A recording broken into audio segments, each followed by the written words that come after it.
Food safety, guys, this is starting to be so critical, and I come at it from a public health background, but from a small farm advocate background too, because keeping our customers safe keeps our small farms safe, and food safety is something that we must think about on the farm. Next slide, please. There are these things called good agricultural practices, or GAP, and they're developed, I guess they're developed as a framework for farmers to follow. They're not perfect by any means, but it does provide a framework for food safety on the farm before the harvest. And I think it's really important that if you're going into farming to produce food for a customer, especially if it's produce, that you follow some sort of good agricultural practices to keep things clean, to keep records, not just for your safety's sake of the farm, but in case something does happen and you have records. Sort of a self-audit sort of system. The good agricultural practices provide a lot of information on proper post-harvest handling, but basically it's just keep things cool, keep things cold, and don't let disease, bacterial population build up. Storage is critical, obviously, but I think one of the most important issues is communication with your customer. Because it's grown sustainably or organically doesn't mean that it's clean. And I think a lot of customers, they go to the farmer's market or get CSA, they're like, oh, I know. Jeremy and Jessica grew this cabbage, and they are great. They don't use any pesticides or anything like that. I'm just going to eat it. Which is, you know what, fabulous. However, there's a lot of issues. Jessica, Yes. I just want to interrupt and say that your sound is really garbled right now. Okay. We're not sure why that is, but I think a number of people are experiencing it. Okay. Well, shoot. I apologize, guys. I don't know exactly why. Is it getting any better as I'm speaking? It's definitely helpful to speak a little louder. There's a background echo that is going on, and I imagine it's not something that you can do about, but if you can speak louder, we'll be able to hear you because it started to get very faint. Okay. Well, I will speak louder, and I just have a couple more slides. Again, I'm really sorry. I don't know why, but we'll keep trucking through here. If you are interested in GAP practices, check out the website there. It's gaps.cornell.edu, and you can get some more information from there. Next slide. So basically, guys, it's when you're looking at crop production, you want to look at it as a whole plan. There's a lot of things to consider, but knowledge is power. Know your crop, know your pests, know yourself, I think is really, really important. Go back to your whole farm goals and do what you love to do and do it well. There's different planting methods that you can utilize, different crop rotations that you can utilize, but just start out on the right foot and keep those records, because that's what will help you in the years to come. Next. Oh yeah, and lastly, have fun, because life is short, and our farms, our family, ourselves, it's what we make of it, and it's what we love to do as farmers. So make the plan, dream big, and get out and do it. And I think that's all I have, so I'll end the garbly gook right now, unless there's questions. We did have one question, Jessica, that came in, and it says, what is the best way to leave your soil in winter? Areas that have been filled with the late season vegetables and don't have time to grow a winter says areas that have been filled with late season vegetables and don't have time to grow a winter over cover crop. It seems like for us, at least 50% of our soil ends up being bare over the winter. Ooh, So I think what they're saying is that they have late season crops and they're not able to get a cover crop in. right. I understand the question. I think it's just a matter of planning, and it's okay to have crop residue as a cover as well. Like stubble and um, like if you grow, oh, let's just look at this picture that's on the slide right now and all those flowers, they'll die back. And we would leave those in place until this following spring. Because we wouldn't have time to plant anything else once those are all done. Um, but you really want to focus on undersowing seeds is one method. Even though there's crops, doesn't mean that you can walk through or do the tractor or whatever scale you have and undersow a cover crop seed base, which means you would actually toss out seed and either drag a rake or tamp it down. And then once that main crop is done for the season, it would die back. And then that seed that you sowed, a month before would then kind of take root. Another option is to spread out mulch.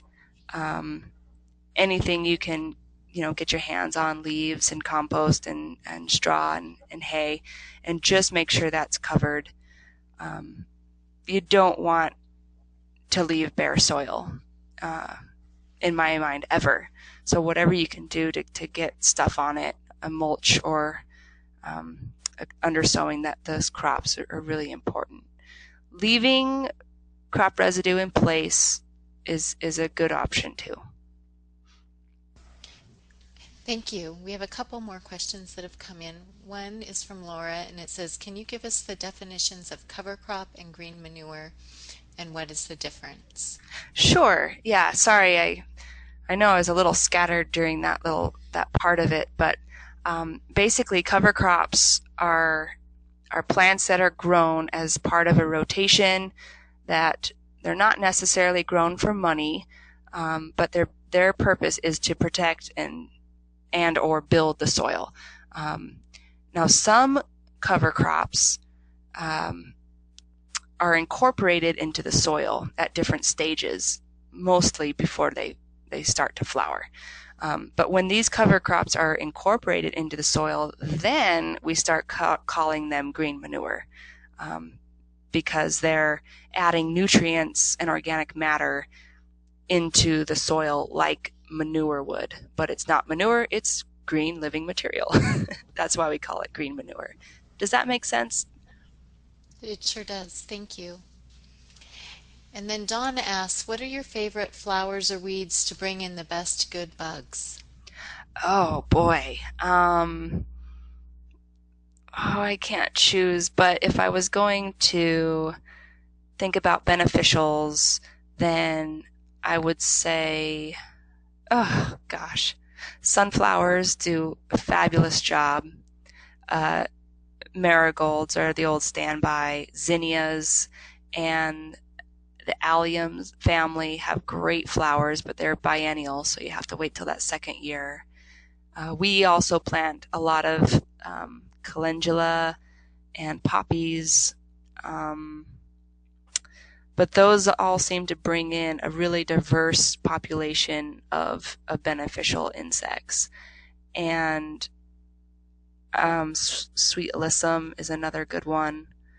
But if you're planting, the one thing I do want to say about creating a farmscape or a diverse landscape to bring in the beneficials would be that you have to kind of plan out your beds appropriately, because you want these blocks of wonderful, beautiful plants and flowers all throughout your farm, not just on the border, not just in the middle, but you want them in either rows or like just create a little highway system so that the beneficial insects can get from bed to bed. So that's kind of what we look at as what are the pathways to get all through the farm on these little beneficial highways that we create. Weed wise, boy, I don't necessarily have a favorite weed, but I really do love lamb's quarter because I think it's a wonderful edible weed that goes really um, underutilized, and it grows really well in Idaho. Great. Thanks. And then we just had one comment from Chris who says, chickens love our field bindweed, both the foliage and the seeds. Ooh, good to know. Yeah, field bindweed it can be really tricky to manage. So I'm happy to know that chickens love it. And that's a really good reason to integrate uh, livestock into your farm operation, isn't it? Yep. Great. Well, thank you, Jessica. Those are all the questions that we had for tonight. Thanks, guys. And the next slide does give a few resources for folks. I forgot that was there, but some students had requested some more information on via the evaluation and from last class. But if you're looking for different seed resources, we use Fedco Seeds. Territorial Seed and Irish Eyes are both seed companies that are really lovely. Again, Four Season Harvest by Elliott Coleman and the New Organic Grower by Elliott Coleman are great for crop production and crop management. And if you're looking for different resources for equipment, like drip tape or mulch or row cover, check out again Fedco or DripWorks online has a nice drip calculator that can help you figure things out.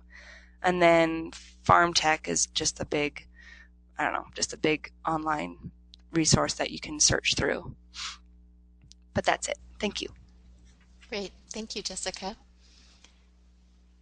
Can we have the next slide? So we're going to go ahead and take a look at what's coming up in our timeline for the next couple weeks. Next slide, please. So we have the same pattern this week that we normally do. So we have the webinar survey that will be launched to you right after the webinar. As Jessica mentioned, we do look at the surveys, so please complete them. And that will help us guide our presentations and information to follow up and give you. The recorded webinar will be posted on the course website tomorrow and on YouTube. And you will see that we have assignments and the discussion forum on the course website. Friday, the week 6 readings and other assignments will be posted, and you'll receive the registration for the week 6 webinar. But week 6 actually takes place after the new year. So our next webinar will be on Tuesday, January 7th. And I had an incorrect date of January 8th in the webinar handout that you have. So please note that our next webinar is Tuesday, January 7th. So there's a couple week break from the webinar. We hope during this time that you have an opportunity to catch up on your reading and your assignments. And again, each of the assignments is designed to help you start on completing a section of your whole farm plan. So you might want to go back to the course website and look at the whole farm plan outline and see where you are in terms of taking your assignments and plugging them into that framework. If you have any questions, you can certainly email us over the break. We will be taking some time off, so we'll be on and off our email a little bit, but we will be checking it. And we hope you have a great holiday season, and